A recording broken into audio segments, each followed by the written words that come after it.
Welcome to Salcedo Paranormal. It is April 1st, 2023. And today I'll be sharing true paranormal stories from the web.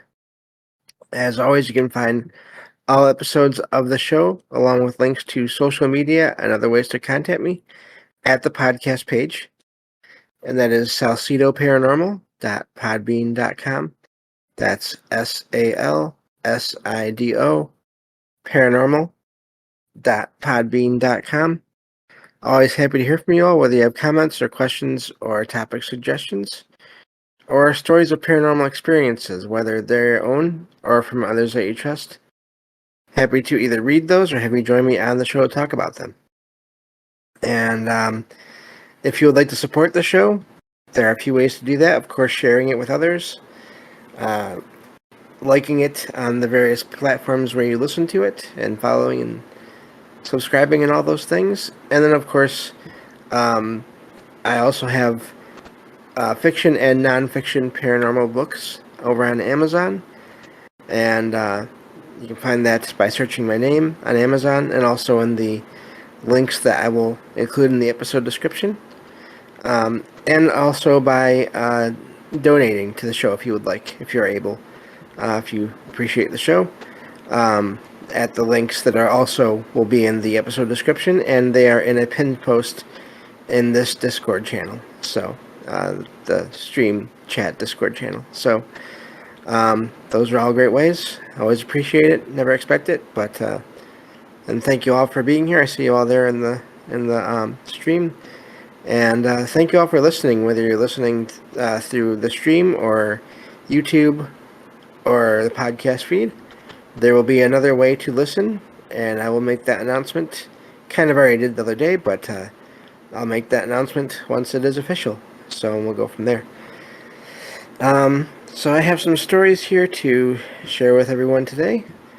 I've just for other projects, I'm starting a new thing where I am taking the stories I find online and rewriting them just for spelling and grammar and to protect the privacy of those that are sharing them. So if all the stories sound like they've been written by the same person, now you know why. But all the details of the experiences will remain the same. So it's just to let you all know what's going on there. So part of the reason for that is they may be used in future writing projects as well. So anyway, I think with that I can get on with the stories here. Thank you all for being here again, like I said, especially at this new new or old time, depending on when you started listening to the show. But thank you all for being here, despite the change in the time slot there. So, getting to the first story here. So these first two are stories that I didn't get to read in the last True Paranormal Stories from the Web episode. So we'll start with those and then move on to the ones I found earlier today. This first one says, there's a cafe near me that recently started a weekly music night in the basement bar, and I've been lucky enough to make it to a few of these so far. It's held during the middle of the week, so the place is never too crowded, but I still like to stand near the end of the bar to listen. The one thing I've noticed, though, is that every time I've been there, I've had a feeling like there were a couple of people sitting at the table in the corner behind me. But whenever I would look, I wouldn't see anything. So tonight I asked the bartender if the place was haunted. She gave me a look as if I was stating an obvious fact, and said yes, it was. She explained that she would see the two men I had sensed somehow in that same corner, just for a moment. She also mentioned that she would see shadows, that's hard to say, near the door. There it was, confirmation of my own experience, and then some. I told her that they seemed to like the music, and she agreed. And that's where that story ends. So I love that story in a way. because I've had sort of a similar experience. So there's this place where, for anyone that doesn't know, I um, I have multiple family members that are involved in a band. They have a classic rock and 90s rock, I guess you could say, band. And they play once in a while at local places. And there's this one place where they play uh, different events.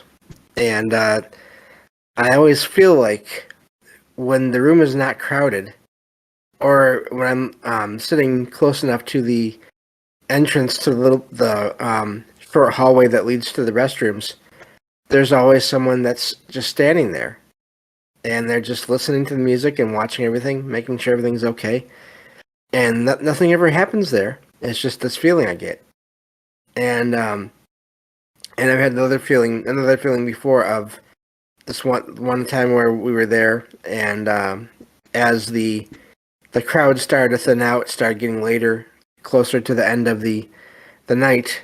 As people started leaving, it was the really an amazing thing. I started getting the sense of the room filling up again, but with people that you couldn't see, that no one could see.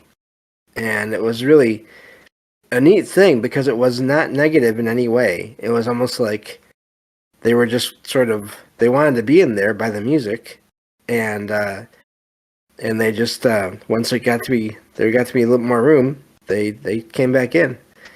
It was so this story to me was amazing because it's sort of a different version or a different take on something I've experienced myself. So I thought that was really amazing to find this story. And yeah, so that's a neat thing. And I mean, it makes sense if you're, for however the things work after you passed, if you get to choose where you're at, or you stay in certain places when they have events. If you're able, why wouldn't you want to be there to sort of be part of what's going on? And especially if it's music, and especially if it's music that you like, especially with bands like the one that my family has, where they play music from previous decades and everything. So it makes sense that there'd be people there if they're no longer here in the physical sense, but they're still there in other ways, that they'd like to be there and listen. And so, yeah, really neat story, and I just wanted to share that. A couple of these stories, actually both of these stories, this first one that I just read and talked about, and this next one, they're sort of synchronistic in a way, and in that I've had similar experiences. So, speaking of that, we will get on to this second story here. And this one says, "The other night I had the strangest experience. The only way I can think of how to describe it is teleportation. And although I am very open to the paranormal, I still have a hard time accepting that this happened. Every night I go for a walk around the condo complex where I live. I make sure to go late in the night so that it is quiet and no one else is around. There are streetlights everywhere, so I can easily see where I am going. A couple of nights ago, as I walked, I fell into a meditative state where there were no thoughts, but only awareness. I was looking down and out as I walked, and I then focused on a spot about 12 to 15 feet ahead of me. It was a line in the sidewalk where two pieces of cement came together. And then I was there, walking over that spot. This all happened in a fraction of a second's time, and I never missed a step either. I stopped at that point, totally confused and amazed at what had just happened, and just stood there for a few minutes. There are a few things I want to mention here. First, I was not intoxicated. Second, I know the area very well. Third, there is no way I could have crossed that amount of space in such a short time without realizing it. Also, there was a distinctive lawn ornament at that very spot, so I knew I had not been mistaken about the time or distance traveled. I also know it wasn't a dream, as I was awake and on my usual nightly walk. I just looked at that spot and then, somehow, was there. So if it was teleportation, the only way I can imagine that it happened is I was in such a deep meditative state that my desire to be at that spot somehow led to me being there. But is that what really happened? I have had other paranormal experiences, but still have a hard time processing this experience. And that's where that story ends. And that's an amazing one to me. Some listeners may have heard this before. I had an experience some years ago where, where I was walking to a place, and it's a place I went to a lot for a while. Once a week, I would go there, and to meet my family there for lunch. So, and whenever I went there, I basically walked there so much. Basically, let's say 3/4 of the year is when I would walk there whenever the weather was good enough. And I knew the route well enough that I took to know that it was about 10 to 15 minutes time that it took to get there. And depending on any kind of traffic or conditions or whatever. And this one time I walked there, and I went into this, I'm wondering if it was the same thing, meditative state, just this sort of trance where I was walking, and then I just sort of, I don't know, went into this trance. And then when I came out of it, I was almost to this restaurant. And there aren't any major streets to cross to get there, but there's still a couple of streets that you cross, which is kind of the scary part of that. And I've heard of similar experiences people have had. I've never had it because I'm legally blind. I don't drive, except in video games. But where people that drive also have a similar experience in a way, at least to this point in the experience.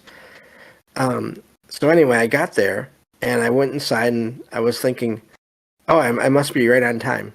I'm probably right on time. We would usually meet at this place at 11 o'clock in the morning.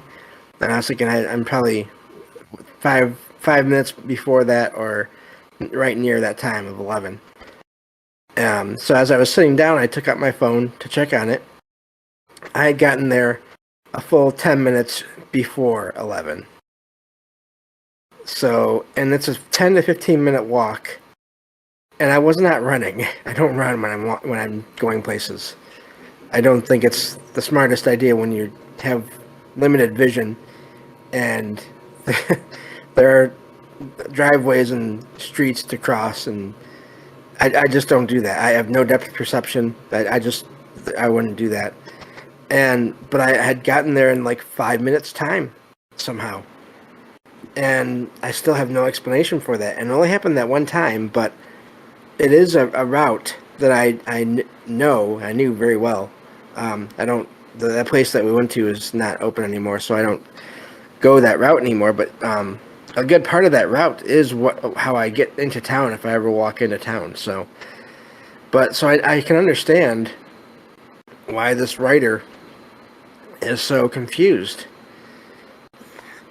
but also why they think that they may have teleported, because I sort of wonder if that happened to me, because I don't know how else to explain it, really, what happened. So just a neat story there. Like, again, two stories that kind of are similar to experiences I've had, and very different experiences, but similar experiences. So I thought that was really neat. So anyway, I wanted to share that. And of course, with all these stories, when I share them on these shows, if any of you have ever had an experience I don't say this enough probably. I'm always looking for true paranormal stories from anyone who listens to the show who wants to write in about them. Um, I will never use names or exact locations if you tell me not to. The main thing is just to get the story of the experience out there so that people know that they're not alone in having these experiences. So, yeah, whenever I read a story, if it seems like it's something similar to what you've gone through or someone that you know, please, reach out to me and we'll see what we can do to share your story on the show, whether it's by me reading it or if you want to talk about it on the show, just email me. My email is pretty simple. It's salcedoparanormal@gmail.com. And always happy to hear from everyone. So, let's see here. Moving on to the next story. I think we can get through at least one more, maybe two. This one says, before my father passed, which was about 10 years ago, he told me about a weird experience he had as a child. He brought it up several times over the years. It was the one paranormal thing that ever happened he could not explain, especially as it went against his beliefs. He, his parents, and grandparents all lived in the same house. My father was always interested in figuring out how things worked. At one point, he found his grandfather's basement workshop, and from then on, he would play there when he could. But his grandfather did not want my father playing with his tools, and would make him stop and leave whenever he found my father there. When my father was still a young boy, his grandfather passed away. Not long after the funeral, my father made his way into the workshop again, as he didn't think anyone would mind at that point. But as he started playing with his grandfather's tools, he heard a familiar voice from upstairs. It was his grandfather, telling him that he had been told not to play with his tools. My father quickly stopped and ran up the stairs, and even after so many years had passed, he could not explain, what happened that day. And that's where that story ends. That is a neat one. I wonder if it was some kind of a residual, if it happened enough where it was triggered somehow by him being there even, maybe, or if it was really the spirit of the grandfather finding him there and trying to get him to stop. Because, I mean, in a way I can sort of understand, because tools can be dangerous, especially if we don't know what you're doing with them. Or, I mean, if it's a kid, I could see that the tools being made for adults could also be dangerous. Or it could just be that the grandfather just didn't like having his tools messed with. Either way. But that's an amazing story there. And yeah, I don't know how to explain it, but I don't doubt that kind of thing can happen. So, neat story there. So let's see here. I think I can get through one more today. Let's see here. All right. Okay, this one says, this next story here, excuse me, says something odd happened about 30 minutes ago, and I don't know if it was paranormal or just a mix of faulty electronics and coincidence. My wife and I were talking while lying in bed, remembering how we first met, and about my mom, who had passed away sometime after that. After that? I thought it was before that. One thing to mention is that my wife can see and hear spirits, both while awake and apparently while dreaming. The odd thing is, my wife had dreams about my mom prior to the time when my mom passed away. In fact, these dreams, though mundane, were part of what brought us together. One of our first conversations was about these dreams. It turns out there was one dream my wife had not told me about, which is what we were talking about when this strange thing happened. As my wife described the dream, the lamp near our bed started fading until it was barely on at all. But that didn't make sense, as we use our phones to control it. I only saw it do this once, but apparently it had been the third time. My wife had noticed it. So was it a coincidence or a sign? So that's where that story ends. I really wonder about the dreams, what they were, but of course that could be maybe too personal for the person that wanted to share. I understand that.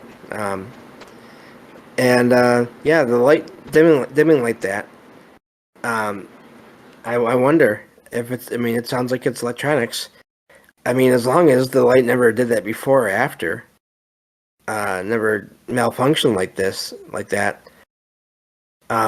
I would say it's possible it was a sign. And I mean, I always say go with what you feel and what it felt like at the time. So if they really, I mean, it doesn't say in the story here, but if they felt like it was maybe the mom, then I would say go with it. But the writer didn't say for sure that they felt it one way or the other. So that's something. But again, that's also kind of personal, so I wouldn't be surprised if they were trying not to put too much weight in it or be sort of wishful thinking kind of thing. But, and actually, now that I think about it, it's another one of those stories where I've had not quite the same experience at all, but similar, dealing with lights. But yeah, so neat story there. Let me see how long this next one is, and if it's a short one, I can do it. But let's see here. Okay. I think I better leave it. So yeah, it's weird how these stories here sometimes will end up being similar to experiences you have, and I've heard that on other shows before as well. So that's a neat thing when that happens in a way. And I've heard it before on other shows all the time. People will, when they write into a show, they'll say, I'm sharing this because I heard a story similar to this before. So I think that's a thing. I don't doubt that at all. And yeah, so thank you all again for being here for this, the show starting at its new old time. And yeah, so the plan for the week is tomorrow I will cover and then Tuesday I'll be covering paranormal news. Let me see here. Monday I'll be sharing more true paranormal stories from the web. And then Wednesday, as of now, it looks like I'll be having Derek, the Night Stalker, on with me to cover the first story in Stephen King's anthology Skeleton Crew, which is The Mist. So that's the plan as of right now, and I've already read the story, and I'm looking forward to talking with him about that because his online name, the Night Stalker, that's Stocker, as in he works in a grocery store, and a big part of this story takes place in a grocery store. So, and he's seen the movie before, so I'm looking forward to talking with him about that. Thank you all for listening, and I will talk to you all tomorrow when I cover paranormal news on the next episode of Salcedo Paranormal. Take care.